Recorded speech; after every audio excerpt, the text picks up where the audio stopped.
This episode of Squires Station is brought to you by the podcast Raw Truth, Stories of Female Infidelity. Human lives follow many paths, presenting twists, turns, and choices never planned and never expected. Temptation, anger, depression, and loneliness all can lead a person to a mistake they can't take back. Facing judgment and isolation, a person can feel very alone. These are the voices of women who have chosen to cheat on their spouses and partners. This is Raw Truth, Stories of Female Infidelity. Raw Truth, Stories of Female Infidelity is available everywhere you get podcasts.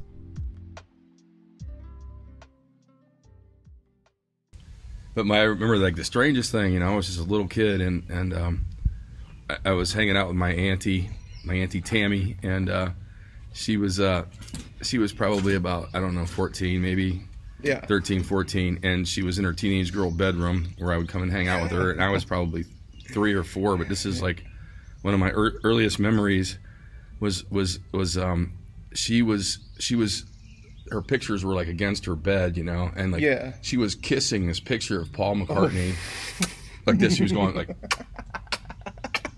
very, very serious, like very like if she could, her Prince Charming, if she could just kiss it long enough, he would materialize. Just super into it. I'm looking at this and I'm like, I'm not even in school yet. I'm not even in kindergarten yet. I'm watching this and I'm thinking, that is very odd behavior. Like, even I knew that, like, she kisses me, like that, because I'm her nephew, but I love you, nephew, It's like, this is very odd. This is odd behavior. Like, this is just, something's not right. That can't kiss you back. Why are you kissing that picture of that guy with the tie on, Yeah, it's a picture. What are you doing? Do you like the picture that much? That she did. She did, Well, hello and welcome to another episode of Squires Station. I am your host, Davey Squires, and this episode is sponsored by StickerU.com. If you want professional stickers done right, look no further than StickerU.com. And today is going to be a little different. Mike's going to ask me some questions here. Hi, Mike. Hi, I'm Mike. I'm Mike. I'm Mike from Home Dog and the Stars. And I thought it was time to turn the tables on this guy. Put him on the spot. Make him sweat. Put him up against the wall. These high pressure interviews that he does. High pressure interviews. I was time to. We need to find a little bit about Davey. Yeah, I think it's time. So some of the people that you listen to a lot. I know you're a big Elton fan, right? Mm-hmm. Yeah. I love Elton John, Billy Joel, obviously, piano guys. Ben Folds, another great, more modern piano guy after the 70s. Absolutely. Ben Folds 5. I love Ben Folds. He's like his own genre, I feel like. He is. I think he did. Yeah, I think he created a genre, really, didn't he? Kind of a, what would you call it? Like, sort of like a, he's like flippant guitar or flippant piano playing. I don't even know what to call it. Punk rock piano. Piano, yeah. I think Ben Folds 5, they build themselves as punk rock for sissies. I think that's what they build themselves as perfect. In the 90s. Yeah, it's perfect. But also I listen to a lot of like Rush, a lot of guitar.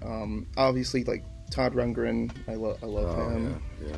And I kind of listen to a little bit of everything. I feel like lately I've been listening to a lot of like Japanese rock and pop. Really? A lot of world music. A lot of like Hindustani stuff too.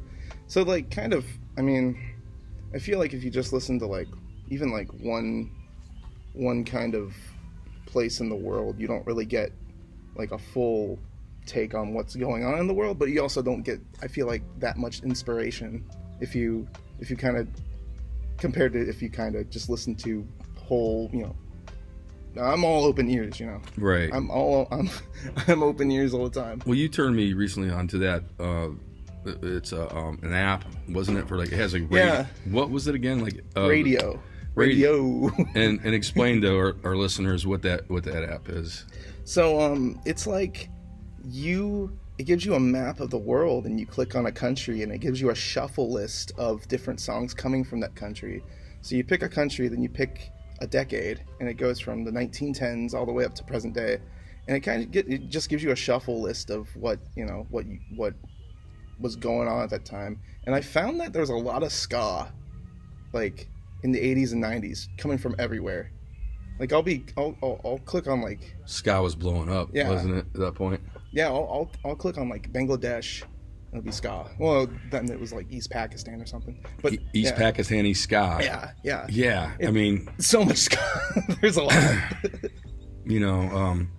remember when you showed me that app, it was like we were looking at like Icelandic show tunes or something. Yeah. Like like anything like you want is on there. You could probably find like Australian cowboy songs. Oh, definitely. Russian techno if you want it. Like decade, country, variety. They're all there. It's they also cool, have They also have playlists too. Like they have like they have video game playlists and different type of genre playlists. Just taking every song from every part of the world.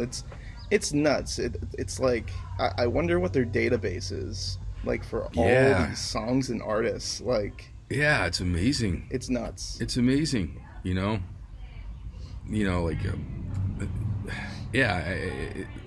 has to be at some point. I would have to think it's listener supported somehow or something. Yeah. Well, there's a free version and there's a paid version. So it's like, okay. I don't know if it's like listener supported or whatever. Mm-hmm. But yeah. By the way, we're at the Gardens here. Yeah. It's a little different here.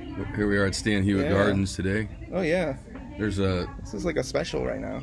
We're hearing wedding music going on. Yeah. I think it's either a wedding or they're filming Godfather Part 4, the wedding scene. Part 4. You know what? I watched Part 3, and I was like, this is just not like Part 1 and 2, great movies. Part 3, not good. 3 was lacking. Yeah.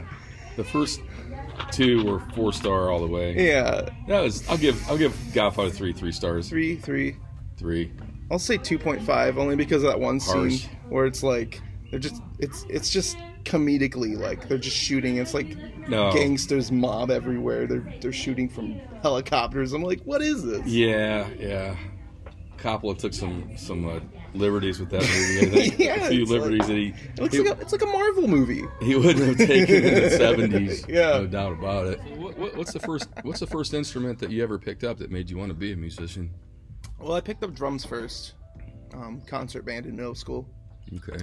And I didn't really get into like thinking about like wanting to be a musician until high school. Even later on in high school. I was still doing, I'm still doing drums today. I do more so piano now, but I'll still get on the drums and play at some points. Yeah, I've seen you play drums, backing up Maddie and Dre. Mm-hmm. Tell a joke, Davey. Tell a joke. Oh my God, I can't believe that. That was funny. People still say that. I'm like, oh my God, stop it. Stop it right now, please. The in-between song banter. Oh my God. Tell a joke, Davey. Tell a joke. I'm just a percussionist. Camera pans over to Davey. He's like like a deer in the headlights. What? Joke? You're the one with the microphone over there. I don't know why I'm the one having to tell jokes. Yeah. No, she's doing great. It's great. That was really funny though. Do you play the drums on your own recordings? Mm-hmm. Okay. Yep. All the studio stuff. I play drums. So what all? And when you do a recording, you play the drums and the keyboards and the voice. Obviously, do you do any of the other instruments on any of your recordings? Not unless it's like MIDI'd in. I do all my own production, recording and stuff like that.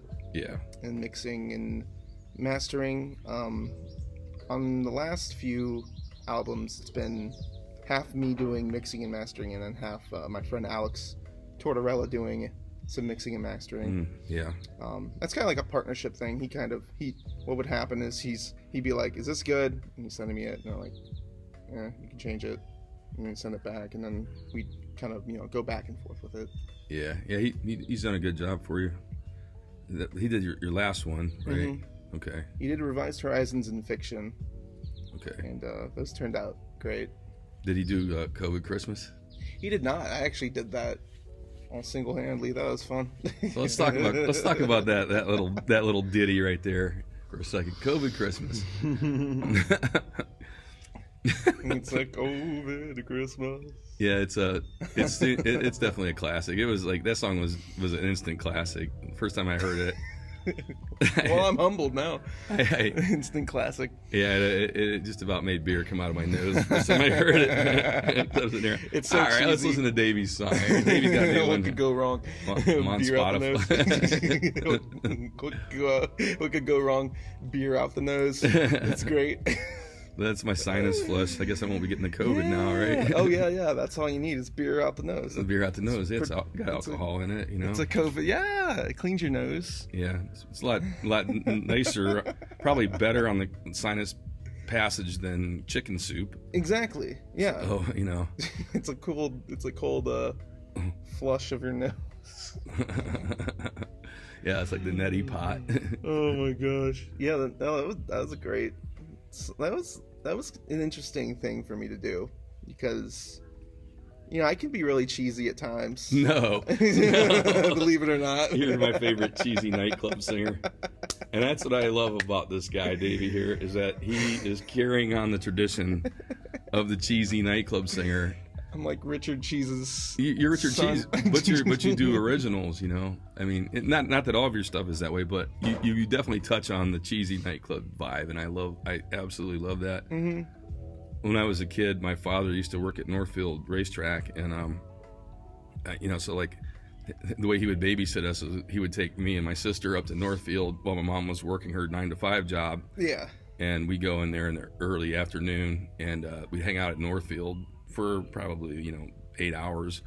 And I got to like hang out with like, and I used to witness all the crazy people, like the track rats, you know, and the you know, the different kinds of people you can imagine at a horse racing track. But there was a lounge set up there, and it was just like a lounge, you know, and they had a cheesy nightclub singer, and he I forgot what his name was, like we'll call him Nick Moonlight or something. I don't even know what his name was, but he was an older guy, and he had like, you know, like a bad fitting toupee, and he wore like the, you know, the crushed jacket, you know, with the frills and the bow tie. He was the genuine article.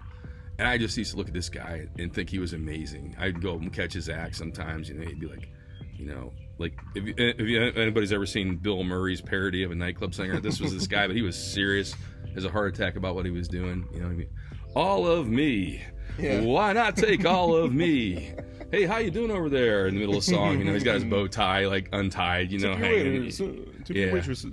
He always used to tell my dad, like, my dad's name was Bill. He'd come up and he always asked him what horse was going to win, you know, and this and that. And my dad would just give him a number, you know, like, 'cause just to answer, yeah. Yeah, but he'd say, Andy Williams calls me up every day because he knows I have a song that's better than White Christmas. Mm-hmm. It's better than White Christmas, which is one of the biggest songs, possibly the biggest song of all time. And he's like, he knows I have a song that's better than White Christmas, and every day he calls me at exactly the same time, and I pick up the phone and I hang up on him. I thought that is not even any words, just he just you know, this is in the back of the days before answering machines and everything, you know, he just picks up the phone and hangs up on him. He's like, stop calling me. And I thought, you are the fucking man, you know, like you're the man, you know, like. But yeah, that's the kind of like I grew up in that kind of thing. So like when you know, and that's why I'm so happy. Like when I go to see you play, it just puts me in an instant state of elation. You know, like I can't even describe it. Like you get it, man. You're bringing it. You bring it. It's so funny. Well, and sometimes there's a bunny suit, you know. And the bunny suit. I mean, who's ever done that? No, I mean, who's ever done that with a bunny suit on? The lounge bunny suit. You know, the lounge bunnies. Well, what's interesting about a lot of that lounge music is it's very like music theory intensive. Like, there's a lot of like 9, 11, and 13 chords, like what are considered jazz chords, quote unquote. Like, and that's what I love. I mean, I mean, I've taken all these goddamn classes. I might as well use them. Yeah. So, I try to, sometimes try to make my songs overcomplicated in terms of chord structure and stuff like that. Why not? But yeah, a lot of that lounge stuff is what that is, because it's like, well, if you're gonna overdo it chord wise, just overdo it all. Just make it cheesy as possible. Yeah. All those jazz chords, Oh yeah. And the Dan uses them. Yeah. Frank Zappa used to refer to that as statistical density. Statistical density. Like if you look at the staff, in the chart, you know what I mean? Oh yeah. Statistical density. That's what we would call it. Have you ever written a song to a girl?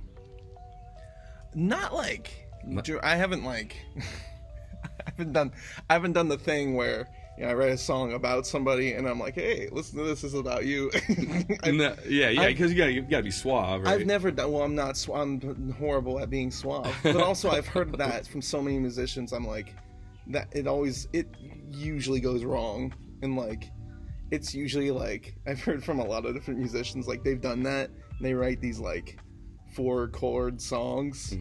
About somebody, and it's usually a punk or a rock song or a emo, rock, or a rock ballad, some cheesy ass shit. Yeah, and I wouldn't write the song. In high school, I would just write the lyrics, and then I'd be like, what the fuck am I doing?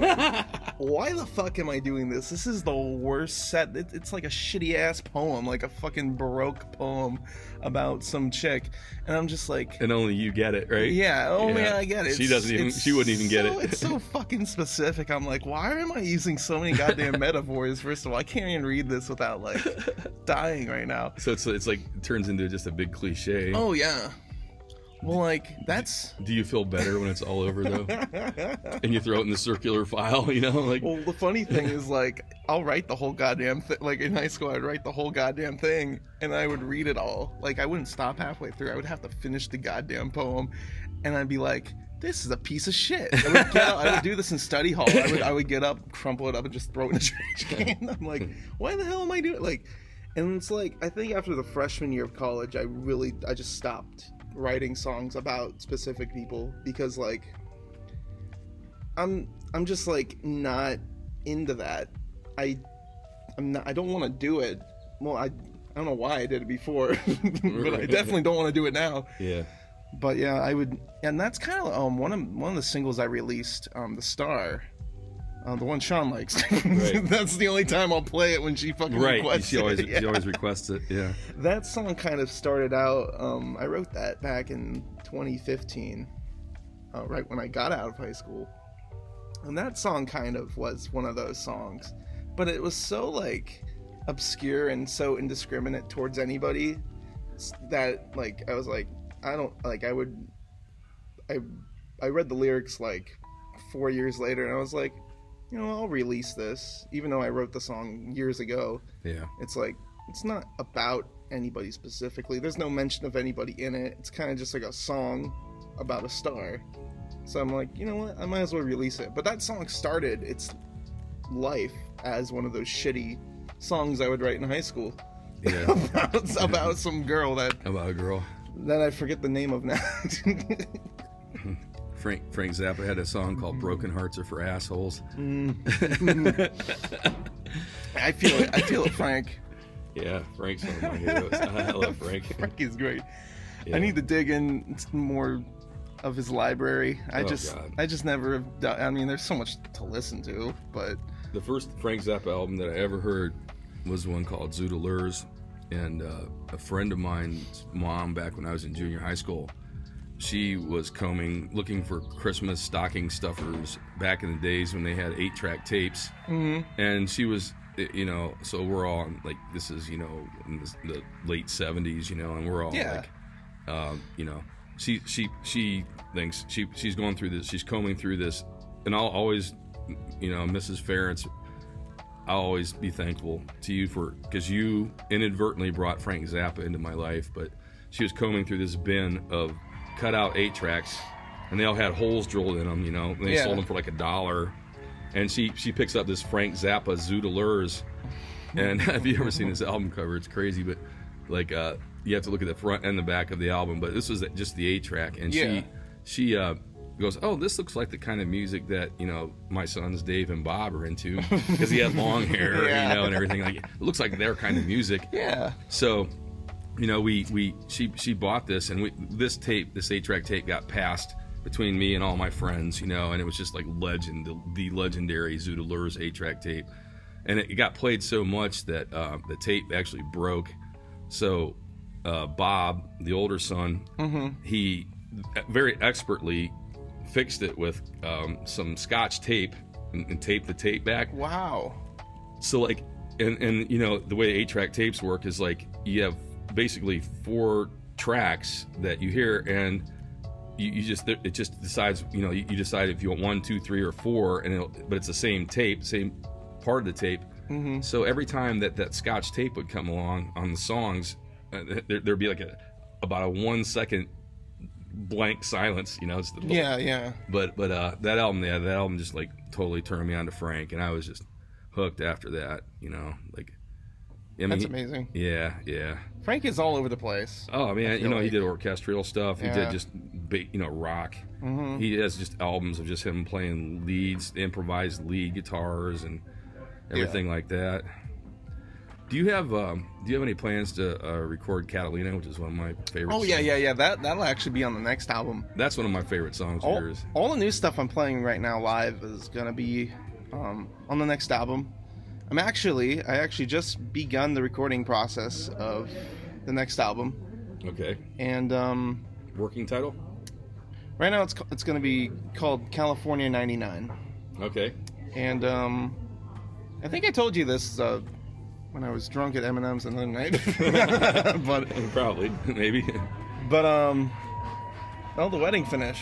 Here we go. Oh, here we go. It's the procession. Yeah. And we are married. They are married now. No.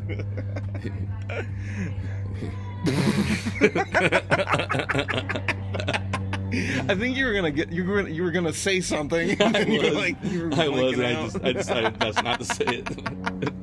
I will not say it. Oh man.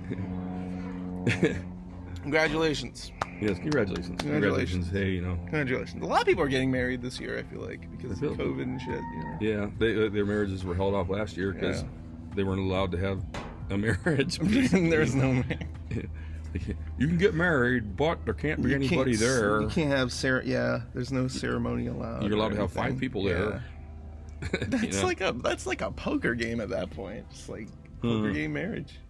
Wow, that's kind of a concept, isn't it? I wonder if they have those in Las Vegas, poker game marriages. Oh, I'm sure it's like one of those, you get married and it's like one of those like makeshift weddings in Las Vegas, like Texas Hold'em wedding. Yeah, you bet on like who lasts longest or whatever. Like, oh my. But yeah, the next album, I'm thinking it's gonna be called California 99. There's a song by the same name that's gonna be on there. But it's kind of gonna. I feel like it's gonna be all over the place in terms of genre.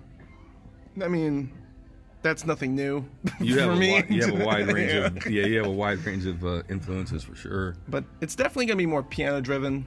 I feel like the first 2 albums were kind of guitar / synth driven. Yeah.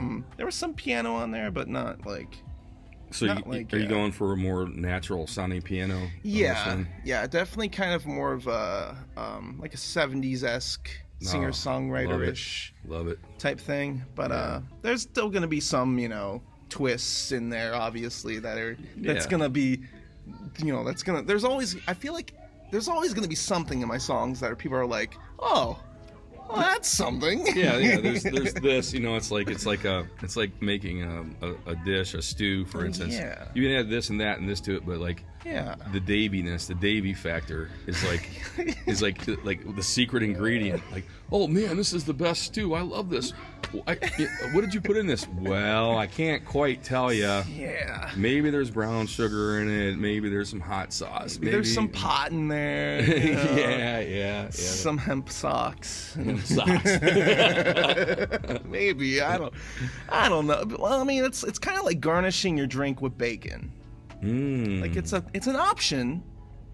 You gotta use it sparingly, though. Right. Yeah, right. you can't just flour up everything, and like a pickleback. Yeah, you can't just use it all the time. Right. And that's kind of where I kind of want to go with it. I am a piano player. That's kind of what I feel like should be heard up forefront. Yeah.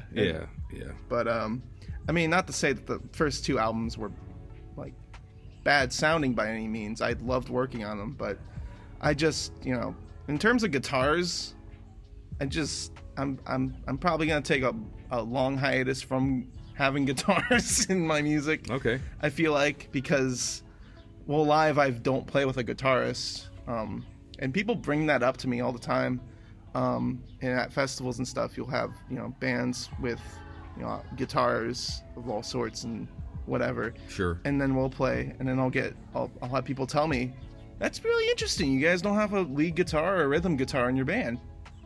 And I play, Blake Oaks plays bass with us sometimes on festival gigs. Yeah. But other than that, we don't have a guitarist, and it's usually keyboard, saxophone, and drums. Which is your standard jazz trio, really. Yeah, and you don't really see that at festivals too much. And I think that's what catches people off guard is there are jazz festivals, obviously, but hippie festivals, jam band festivals, you don't really see bands without guitarists, and I think that's what catches them off guard. But I hear that, I'm like, that. I mean, it's not like I hate the instrument. Like, I love the sounds it makes. There's so many different sounds a guitar can make. Sure. But it's kind of like pop music. I feel like now is very guitar driven. I think it always has been since the 50s. Sure. And there's so many different sounds you can make with it that you can make there are sounds we used on Revised Horizons that it sounds like a synth, but it's a guitar. Okay. And Alex kind of just put different. I mean, you can put so many different combinations of pedals and tones onto a guitar that it's like it doesn't sound like a guitar anymore. Right. But I just kind of want to steer away from that guitar sound because I feel like the sound I get live is a much more opened sound that we can play around with. There's more space, isn't there? Yeah. You have fewer instruments. And I think too that the higher frequency of the guitar itself kind of gets mixed in with the higher frequencies of the piano. They sort of cancel each other out, don't they? Yeah, and they kind of fight each other, and I don't want. I don't want that. I think I want everything in the pocket, in terms of sound and frequency, and I think I really want that from the next album. And this next single I'm releasing that I just finished mixing, it's called "Agree to Disagree." It's not a political song per se. It does introduce what people think are political topics. It kind of just, introduces the whole, it introduces these ideas. You're not picking a side. No. You're just putting it all out there. Yeah, I'm just saying this is this. Take what you want with it. I know once I release it, I'm gonna get, some shit from somebody. Never. Hopefully, yeah. There's never a case where I'm not gonna. Yeah. Somebody is always. These days, somebody's always offended by anything you do. You walk down the street. Oh, God, somebody's gonna look at that somehow and be offended by it. It's crazy how everything is. But I kind of see it like it's a pendulum.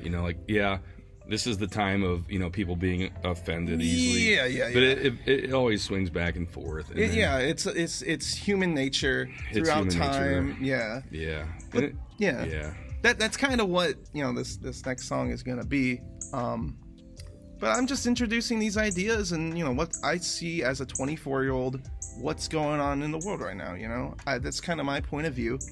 There's no guitar in it. No guitar. It is a it's very musical theater-esque, actually. My saxophone friend, amazing player, Billy King, he played some bari sax on it. He actually has a bari sax solo on it, which is a thing you don't see anywhere. I feel like, baritone sax, solo. What? Nobody plays the baritone. They always it's either always alto or tenor, mm-hmm. Sometimes soprano. Oh yeah. Yeah. You don't see baritone much. But hear baritone much, I should say. He played bari on it, and when he was recording it, we recorded his part at Real Grey Records with Ron Flack. Amazing dude. I love that guy. Mm-hmm.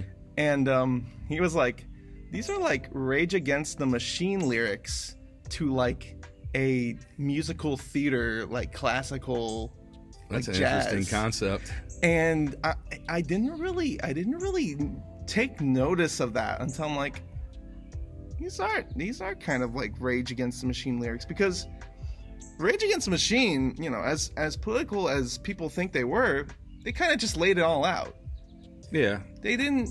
I think if you look at the 90s political landscape, they were really just voicing a lot of the same frustrations that we all had. Oh yeah. With the man. Well, same for REM. You I'm a big fan of REM. I love REM. And they did the same thing in the late 80s and early 90s, where they were like, this is what we should do, but here's the general concept. Right. And they kind of made it. I mean, Michael Stipe is a very poetic lyricist. I owe kind of an empath in his own way. I owe a lot of what I do now to him. Like, he really inspired me to write, really. Like, from middle school on. I've been listening to REM since 7th grade. Yeah. And it's just like, this, I mean, as abstract as he can be, he's a very, very good lyricist. But you listen to the early REM, and it's almost like he really was. He wasn't really a good lyricist on those first albums. Yeah, But the thing about Michael Stipe was that he was always a very good. No matter whether you knew what the hell he was singing about or not, even on the early albums, he was a very good melodic singer. Oh God, yes. Yeah. He always found the pocket. He always had the right pitch, the right everything, and then he developed into a more meaningful songwriter, lyricist. I've seen interviews with him, and he's like, those early shows, I just changed the lyrics every show. You know what I mean? Like he admits it, you know. Oh God, but he was like, even though he was like hooting and hollering these things that people wouldn't understand, you would understand him. It's a really weird thing. It's like people kind of got their own definitions to what he was singing. Right. It's really interesting. Well, and that's the weird thing about it, is that the band was named REM, Rapid Eye Movement Stage of Your Sleep. Mm-hmm. When the weird shit comes in. Dream, and God. The weirdest part of your dream comes in when you're. I think when you're going to sleep and when you're waking up, that's what you remember about your dreams. But that's the weirdest part about your dream, and his lyrics kind of reflected that, whether he meant that intentionally or not. Yeah, it still ended up being brilliant. It's crazy. Yeah, and they would do all kinds of things instrumentally. Like the first album I ever listened to of REM's was Up. Oh, I think 1998. I love that album. It was so weird to listen to that album. It's like first. The Lava Light album. Yeah, it was just like so weird to listen to that, and then to listen to like their popular stuff. It's like, this is not it's a really weird introduction album. Like it's the most obscure, I feel like, REM album out there. Either that or Around the Sun. Those two are very like unpopular with a lot of people, but they're just like really interesting. Yeah, no, they're good albums. That was like Up was the first album they did without their longtime drummer Bill Berry. It's his birthday today, by the way. Is it really Bill Berry's birthday? It is Bill Berry's birthday. I wished him a happy birthday Bill Berry. today. Yes, to Bill. He is an amazing drummer. I love him. Very, very, unsung hero of the band. Really, he is an incredible drummer. He really, I mean, they all made the band, but he had his own drumming style and patterns that, especially on the older REM albums, it's just like. Yeah, that is him. Like, oh yeah. Hey, it is not. What? There is some kind of injustice going on there. What's happening over there? I think it's lack of ice cream, or possibly I want to go to sleep. I don't want to do this wedding thing anymore. Oh, dude, yeah. I think it's the latter. Yeah. This is terrible, horrible shrieking, or both, maybe. Sleep and ice cream. That's ice cream and things. sleep. Yeah, like, sleep. Ice cream is a good substitution for sleep, I think. Yeah. If you can't sleep, by God, give me some ice cream. Or some coffee. Give your toddler some coffee. That's a good idea. Oh yeah, energy drinks. I think that you should just give them like Monster in their bottle. You know, put the nipple on it, throw some Monster in there. I am horrible. Get them with used coffee. to it when they're young. You know, yeah, exactly. Kind of infuse it in. I'm horrible with coffee. Like I'll drink like at least 3 or 4 cups like per morning. I'm just like, but it'll give me strength to keep going. Give me strength. It'll keep going.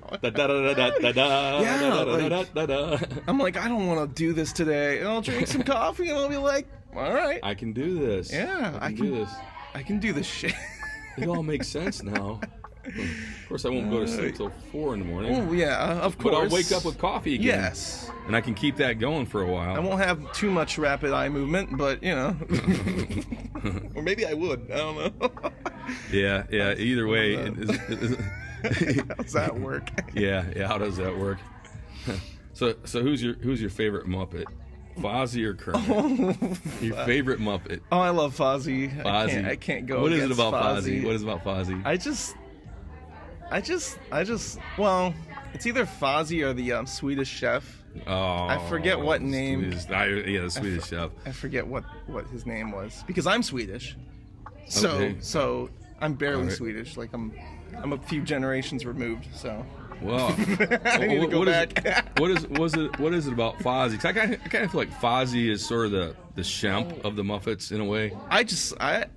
Not that Shemp was cool. Don't get me wrong. I mean, but he's sort of the Shemp of the Muppets. I mean, I think Fozzie's just I don't know what it is. I think it's his design. He's just like just want to give him a big hug.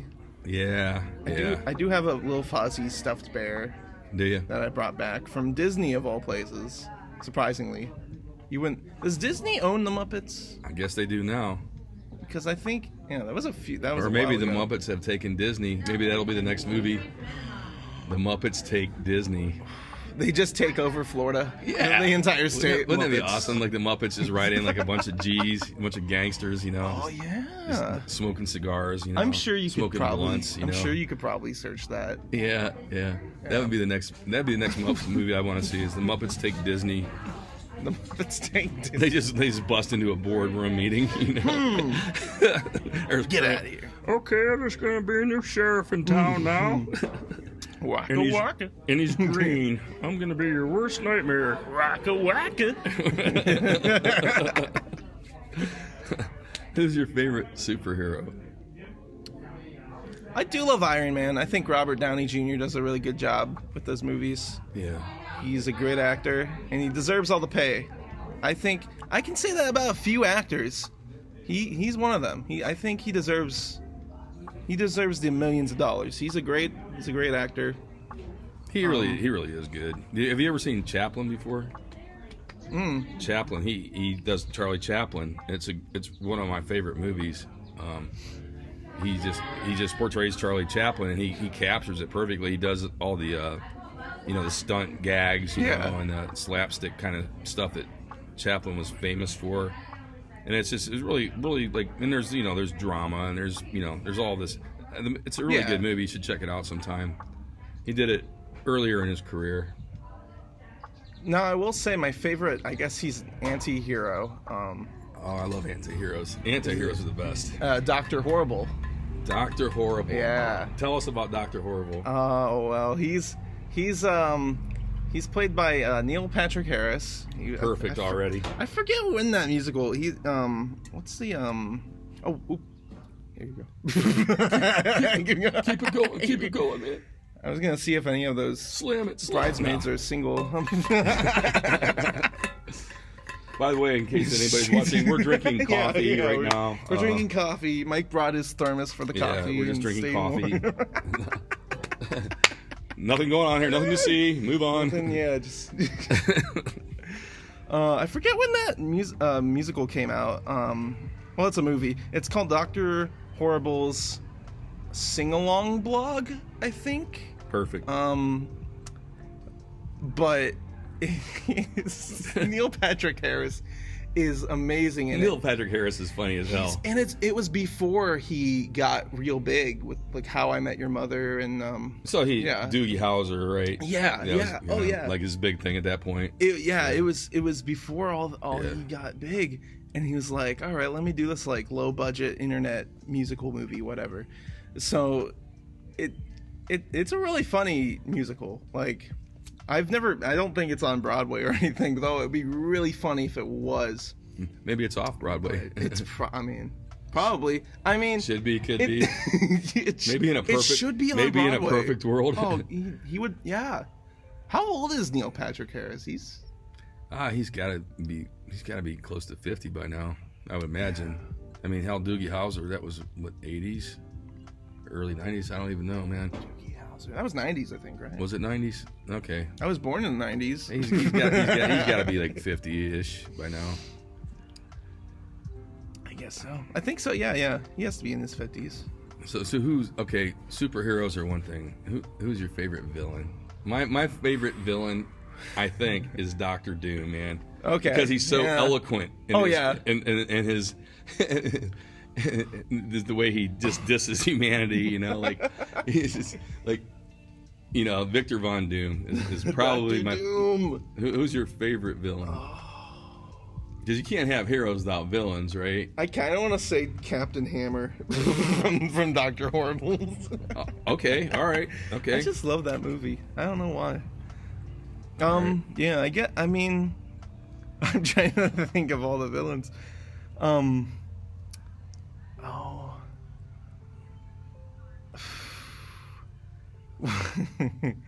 Who's the guy from Austin Powers? Dr. Evil. Are you talking about Fat Bastard? Yeah. Fat Bastard. Fat Bastard. The scene where he's laying in bed. He's rubbing chicken all over his. No, it wasn't chicken. That was much bigger. That was either a pterodactyl or a turkey. Oh my god! He's just rubbing it all over his body. Oh my god! I'm like, who does that? I was trying to think. Who does that? Who does that? I was trying to think of who that was. I've done it accidentally, but not on purpose. I mean, like on purpose, accidentally. Yeah. Yeah. Well. That's a story in itself.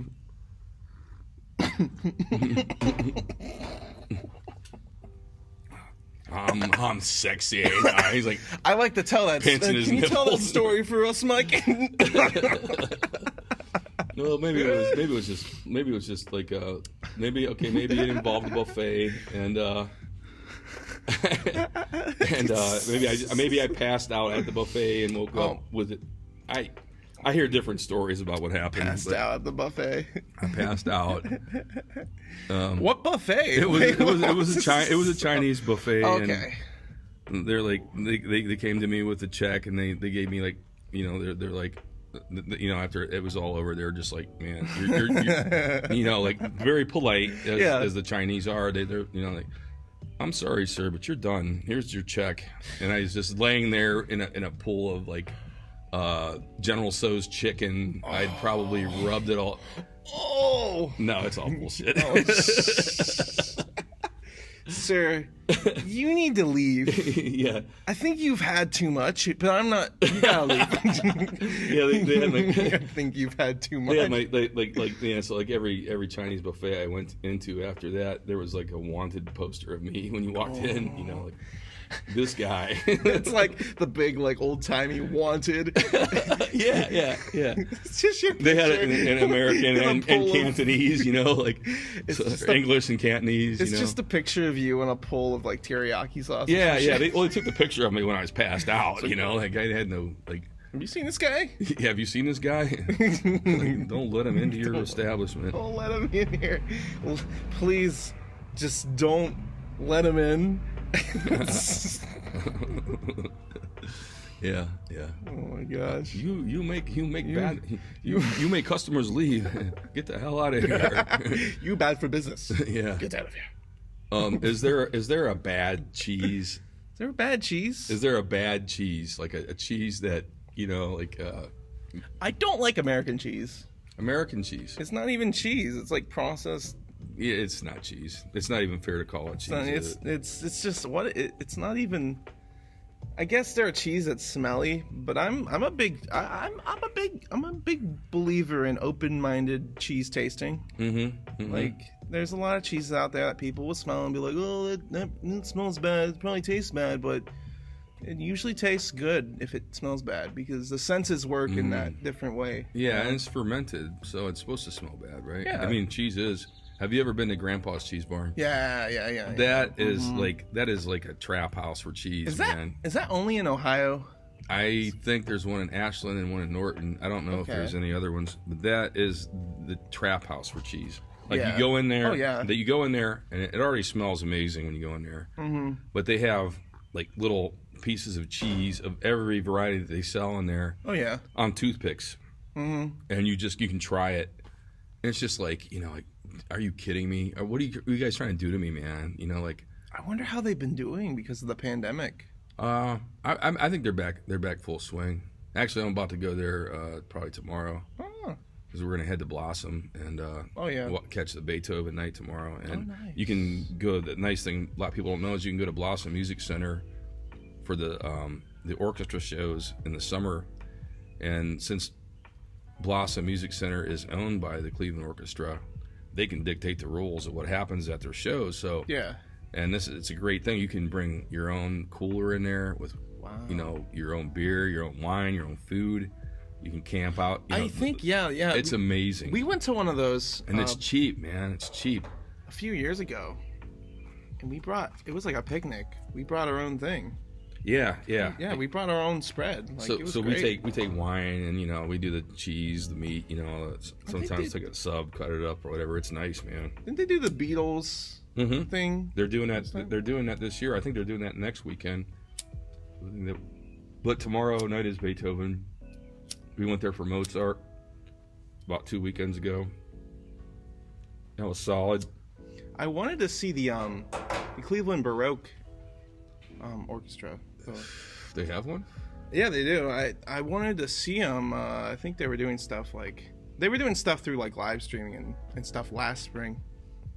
But I had a theory teacher who saw them, and they were like, "Yeah, they're really good." And I'm like, man, I really want to go see like a Baroque concert. That'd be cool. Baroque is Baroque kind of gets lumped into the standard classical. Yeah. But really, there's a difference between instrumentation wise. Yeah. Baroque is a different thing than classical. Classical is almost like a catch-all phrase. Yeah, it's kind of like rock. Basically, like there's so many different fucking rock. Exactly. But then, I would have loved to have been there when some of the key pieces of 20th century classic orchestral music was presented, for instance, the Rite of Spring, right? Yeah. Like I would have loved to have been there when that was first presented. Stravinsky. Yes, Stravinsky. And I don't know, Paris Opera House or wherever it was first done. And just because I read that people walked out of there, they were outraged by it. Was so interesting for Stravinsky because he was, if I'm not mistaken, he was from Russia. He's from Slovenia. That sounds about right. Yeah. Because somewhere in one of those Eastern Bloc countries. Yeah, he traveled from over there to Western Europe, and he traveled over there because like the people there weren't into what he was doing in terms of being a progressive classical musician. So they, especially with the ballet stuff, because the ballet stuff was very experimental at the time, and they wouldn't receive it well. Right. So he went to Western Europe to go do that. Probably really similar to what Mozart experienced when he tried to do the Magic Flute. Oh yeah. Kind of the same vibe, Oh yeah. It's funny how things repeat, like music-wise. Like people are like, oh, that'll never catch on, and it catches on. I feel like that goes for anything though. I can't really read sheet music. I mean, I can figure it out, but I can't sight read. But I bought the score for the Rite of Spring. Yeah, God. Because I love the Rite of Spring. It's one of my favorite pieces of music. And I'm just thinking to myself, like, I listened to it, and I'm like, what the hell? These people were thinking, what the hell is this, man? You know? Oh, God. I remember reading the Magic Flute for an audition into the, what was it? It was like the Cleveland Youth Wind Symphony back in high school. And we had to sight read the Magic Flute. And they give me this sheet music, and I'm like, we had to play. I mean, it was a decently simple part on a glockenspiel. And I was standing there. I was like, why are there so many sharps?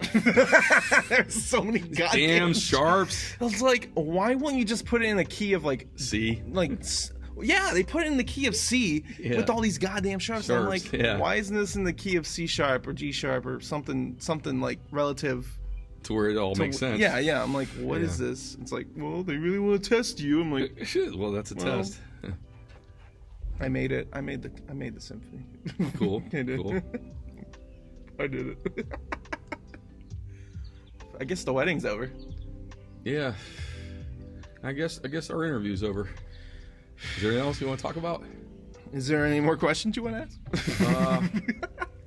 So, to wrap it all up, you're working on a new album.